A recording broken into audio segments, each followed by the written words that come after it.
வணக்கம். இன்று UPSC EPFO 2025ல கேட்டிருக்கக்கூடிய ஒரு சம் நம்ம பார்க்க போறோம். எம்ப்ளாயீஸ் ப்ராவிடென்ட் ஃபண்ட் ஆர்கனைசேஷன்ல EO enforcement officers, AO account officers, அது மாதிரியான போஸ்ட்டுக்கு எக்ஸாம் நடத்துவாங்க. How many 3-digit numbers are there that have the middle digit as the sum of first digit and the third digit? இப்படி எடுக்கிறோம்னு வைங்க, A, B, C ன்னு. அவங்க என்ன சொல்றாங்க, middle digit வந்து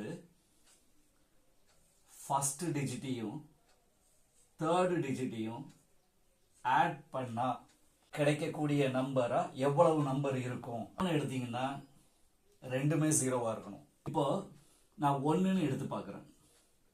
அதாவது நடுவில் ஒன்று இருக்கிற மாதிரி இருக்கணும்னு சொன்னால் ஒன்று இங்கே 0 1ன்னு இருக்கலாம். ஆனால் இது பாசிபிள் இல்லை. ஏன்னா 0 1 1 அப்படின்னு நம்ம எழுதி பார்த்தோம்னா அது 2 டிஜிட் நம்பர் ஆகிடும். இப்போ அடுத்தது பாருங்க, அடுத்த பாசிபிலிட்டி 1 + 0 இது இருக்கிறதுக்கு வாய்ப்பு இருக்கு. பிகாஸ் 110 அப்படின்ற நம்பர் 3 டிஜிட் நம்பர் ஃபார்ம் ஆகும். நான் 2 வச்சு பார்க்குறேன்.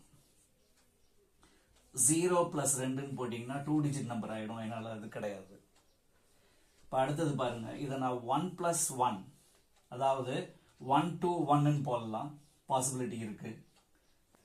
அடுத்த பாசிபிலிட்டி பாருங்க, ஃபர்ஸ்ட் டிஜிட் 2ஆகவும் தேர்ட் டிஜிட் 0ஆகவும் இருக்கிறதுக்கு வாய்ப்பு இருக்கு. பிகாஸ் 2 2 0 அப்படிங்கிற நம்பர் ஃபார்ம் ஆகும். அடுத்தது பாருங்க, b = 3ன்னு எடுத்துக்குவோம்.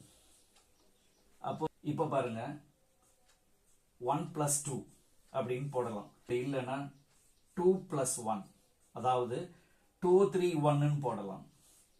அடுத்தது பாருங்க 3 + 0 3 3 0ன்னு போட்டீங்க. இப்போ இதுல ஒரு ஃபார்மட் இருக்கு பாருங்க. நடுவில் இருக்கிற மிடில் டிஜிட் 1ஆ இருக்கணும்னா ஒரு பாசிபிலிட்டி, 2ஆ இருக்கணும்னா 2 பாசிபிலிட்டி, 3ஆ இருக்கணும்னா 3 பாசிபிலிட்டி. 1லேருந்து 9 வரைக்கும் பார்த்தீங்கன்னா அதனோட பாசிபிலிட்டிஸோட சான்சஸ் 9 இருக்கிறதுக்கு 9 வருது. இப்போ இது எல்லாத்தையும் கூட்டணும்னா நமக்கு எவ்வளவு பாசிபிலிட்டிஸ் இருக்குன்னு தெரியும். இப்போ கூட்டி பாருங்க, சம் ஆஃப் நேச்சுரல் நம்பர்ஸ் தான். அப்போ நமக்கு தெரியும் n × n + 1/2 45 நம்பர்ஸ் ஃப்ரேம் பண்ண முடியும்.